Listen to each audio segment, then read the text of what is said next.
안녕하십니까. 더불어민주당 국민소통위원회 2월 20일 목요일 민주파출소 현황 및 대응 브리핑 드리겠습니다. 국민소통위원장 김현입니다. 그리고 국민소통위원장 전영기 의원님 참석하셨고요. 허위조작 감시단의 단장님 양문석 의원님, 김동화 의원님 오셨습니다. 주말간 민주파출소 현황은 2월 20일 9시 기준 1,327명이 방문하였고 487건이 제보되었습니다. 매체별로 유튜브가 28.74%로 제일 높은 수치를 기록하고 있으며 그 뒤로는 네이버 23.20%, SNS 13.35%, 커뮤니티가 5.54%로 제보되고 있습니다.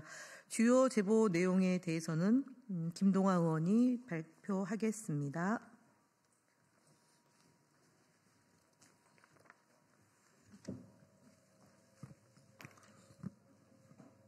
네, 민주파출소 주요 제보 내용 보고드리겠습니다. 처음으로 북한의 지령으로 윤석열 대통령을 암살하려고 한다는 구체적 음모론이 윤석열 대통령 암살 플랜 D라는 이미지 등을 통해 트위터, 네이버 등에서 더욱 구체적이고 조직적으로 유포되고 있다는 제보가 있었습니다. 이와 관련하여 우원식 대통령 임종 가능성 언급, 지령 축축 등의 이미지를 통해 윤석열 대통령 암살에 관한 의혹글 및 이미지가 게시되고 있고 이러한 내용들이 제보되고 있습니다.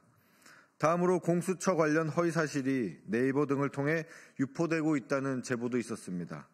김계리 변호사가 페이스북을 통해 업로드한 민노총 간첩사건 공소장 내용 중 공수처 설치와 관련된 부분을 캡처하여 공수처 설치도 북조선 지령이었다는 허위 사실의 글이 유포되고 있습니다.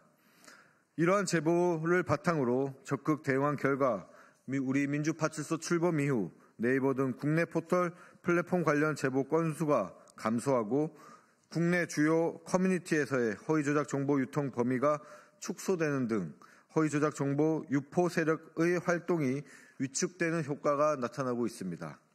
그러나 유튜브, 트위터 X, 인스타, 스레드 등 익명성이 보장되는 해외 기반 SNS 플랫폼을 통한 유포 사례가 증가하고 있는 것으로 확인되며 이는 국내 플랫폼이 수사기관 요청 시 계정 정보 제공 등 법적 대응이 신속하게 이루어지는 반면 해외 플랫폼에서는 이에 대한 대응이 상대적으로 어려운 점 등을 악용하려는 움직임으로 분석됩니다.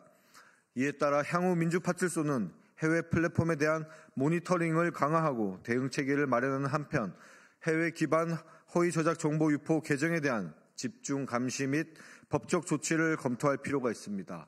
또한 해외 플랫폼과 연계해서 허위 조작 정보가 유통되지 않는 채널을 구축해서 우리 허위 조작 정보가 해외 플랫폼을 통해서 유통되는 일이 없도록 만전을 기하도록 하겠습니다. 다음으로 주요 대응 현황입니다. 네, 국민소통위원회 주요 대응 현황을 말씀드리겠습니다. 국민소통위원회는 오늘 세계로교회 담임 목사인 손현보 씨 그리고 신남성연대 배인규 씨, 꽃보다 전환길의 전환길 씨를 내란 선전 혐의로 경찰에 고발합니다. 이들은 여전히 윤석열 대통령의 비상계엄을 옹호하며 선전선동을 이어나가고 있다고 보고 있습니다. 그 결과 119 서부지법 폭동으로 이어지는 만큼 법에 따른 단호한 처벌이 필요하지 않나 하는 판단을 하고 있습니다. 그리고 국민의힘 거짓말 시리즈 18번째 발표를 드리도록 하겠습니다. 윤석열 대통령은 국회의원 체포 지시 의혹을 강하게 부인했지만 검찰 조사와 핵심 증인들의 진술은 이를 정면으로 반박하고 있습니다. 조지호 경찰청장은 검찰에서 윤 대통령이 6차례 전화해 국회의원 체포를 지시했다고 진술했습니다. 그는 첫 통화에서 국회의원들을 다 잡아 체포해 라고 말했고 이후 통화도 같은 내용이었다.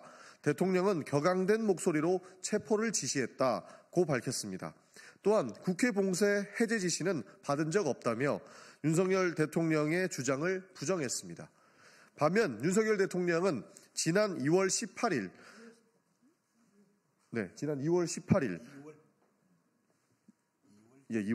제 발음이 이상했나요? 반면 윤석열 대통령은 지난 2월 18일 탄핵 심판 변론에서 그런 지시는 없었다고 주장했습니다.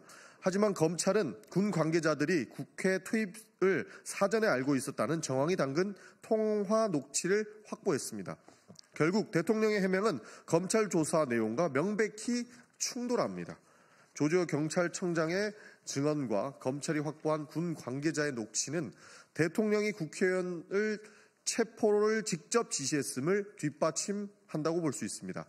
윤석열 대통령의 부인에도 불구하고 핵심 증인의 진술과 물증이 이를 반박하고 있는 상황입니다.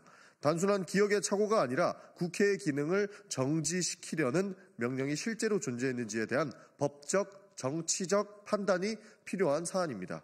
국민 여러분들께서는 객관적 사실을 바탕으로 현 상황을 냉철히 판단해 주시기를 바랍니다. 국민의힘 거짓말 시리즈 19번째 발표를 드리겠습니다.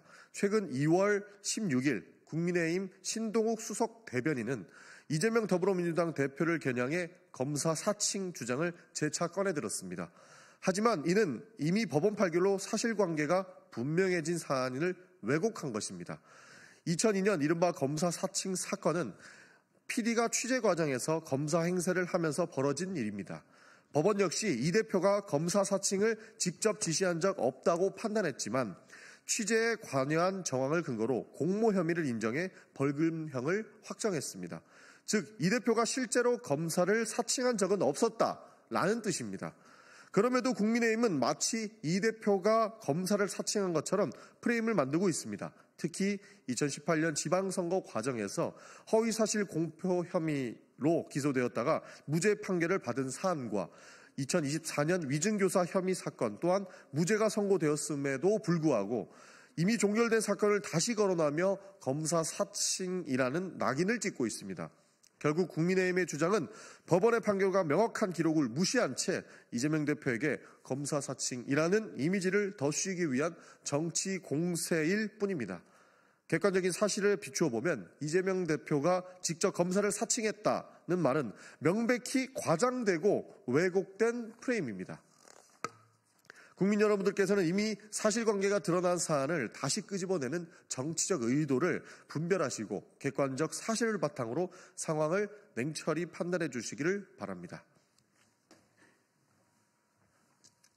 TV조선 앵커 출신 신동욱의 검사 사칭 이야기는 TV조선의 기본적인 본질과 TV조선을 떠났다 하더라도 거짓말하고 왜곡하고 가짜뉴스 살포에 이미 깊게 맞들인 신동욱의 본질을 보여줬던 것입니다.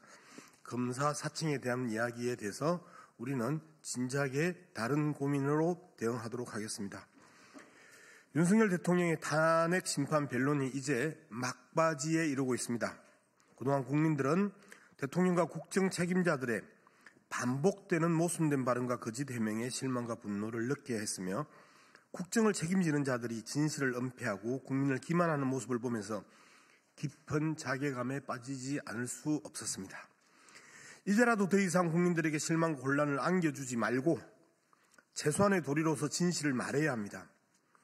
권력을 가진 자들이 법과 국민의 신뢰 위에 군림하려 해서는 안 됩니다. 진실된 태도로 사실만을 밝히고 책임 있는 자세로 역사와 국민 앞에 서기를 강력히 촉구합니다. 국민들은 모든 과정을 지켜보고 있습니다. 거짓으로 위기를 모면하려는 시도는 결국 더욱 큰 심판을 부를 뿐입니다.